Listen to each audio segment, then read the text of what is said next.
Shalom saudara terkasih, hari ini Selasa 28 Juni 2022. Mari kita kembali bersama mengikuti renungan harian yang dikeluarkan oleh Sinode Gereja Kristen Oikumene di Indonesia atau GKO dengan berpedoman pada pola pembacaan Alkitab 4M.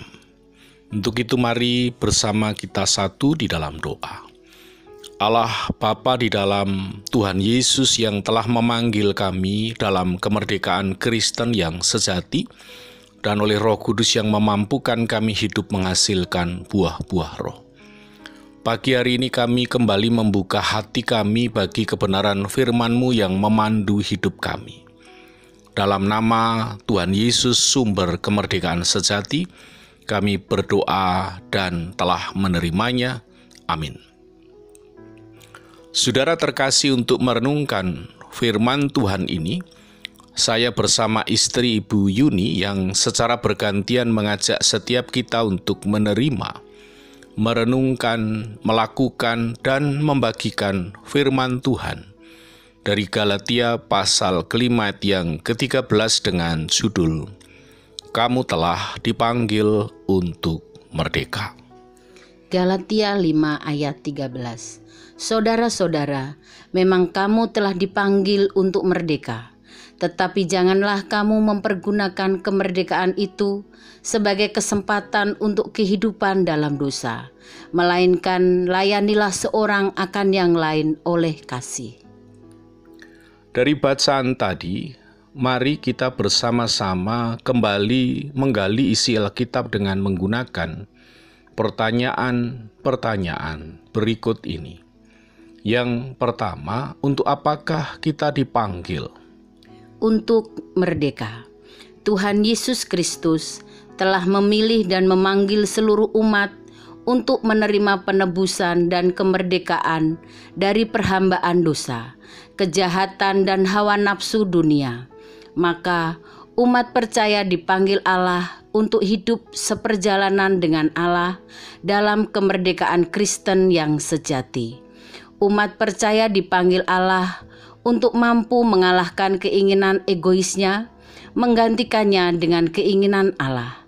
Umat percaya dipanggil Allah untuk mampu berdiri kokoh dalam iman dan mampu melepaskan ikatan dosa. Umat percaya dipanggil Allah untuk hidup mempraktikkan disiplin yang benar, hidup berkarakter yang benar, memiliki dampak benar, hidup berpusat kepada Allah. Puji Tuhan. Pertanyaan yang kedua, hal apakah yang harus diwaspadai? Janganlah umat mempergunakan kemerdekaan itu sebagai kesempatan untuk kehidupan dalam dosa. Hal yang harus diwaspadai umat dalam penyalahgunaan otoritas dari Allah. Karena umat yang sudah dimerdekakan Allah tidak mau hidup dikendalikan sepenuhnya oleh Allah, tetapi hidup berkanjang dalam dosa. Sehingga hidup de jure atau secara hukum telah dimerdekakan Allah, tetapi de facto atau faktanya masih terikat dalam perbuatan dosa. Untuk itu, pastikan hidup kita dalam kemerdekaan Kristen yang sejati, sehingga tidak ada lagi perselisihan, jatuh di dalam dosa favorit, pengetahuan tanpa kasih, hidup tidak memuliakan Allah, kacau berperan dalam rumah tangga, tidak berfungsi dalam tubuh Kristus, kasih tanpa perbuatan, karunia berpusat kepada pribadi.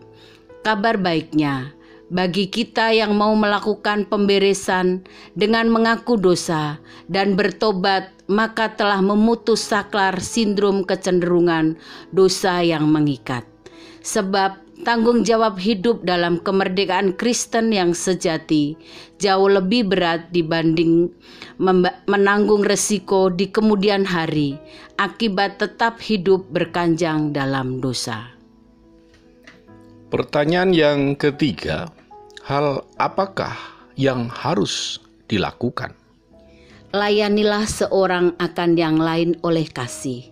Seberapa harmonis hubungan kita dengan sesama ditentukan seberapa intim hubungan kita dengan Allah. Jika kita enggan melayani sesama, masih ada perselisihan, tidak bisa mengampuni, maka cek hubungan kita dengan Allah.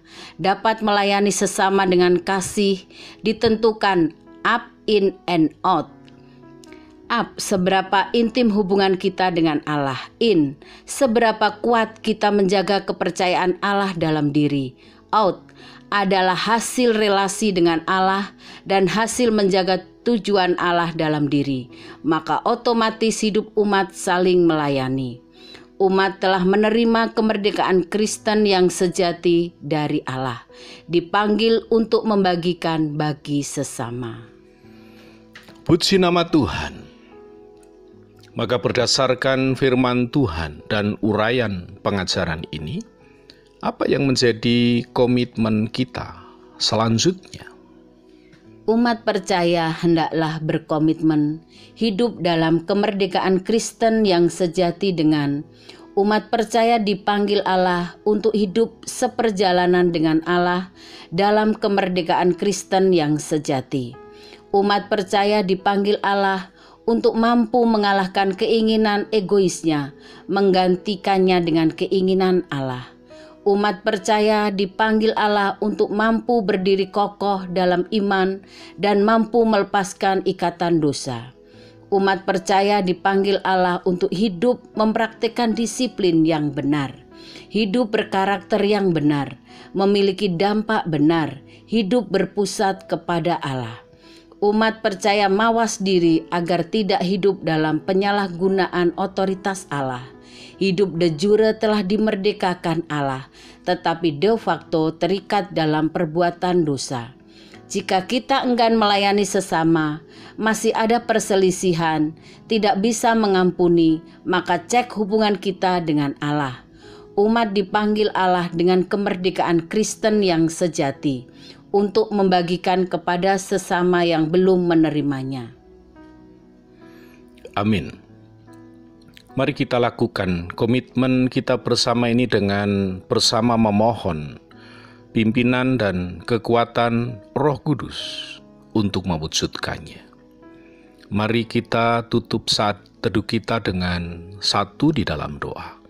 Ya Allah, Bapa di surga, kami doakan firman-Mu ini jadi dalam kehidupan kami.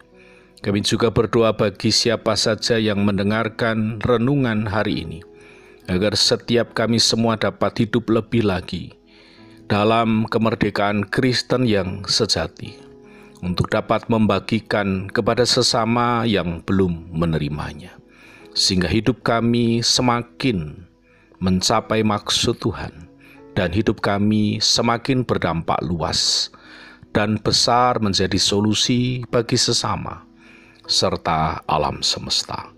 Dalam nama Kristus Yesus, sumber kemerdekaan Kristen yang sejati, kami telah berdoa menerimanya. Amin.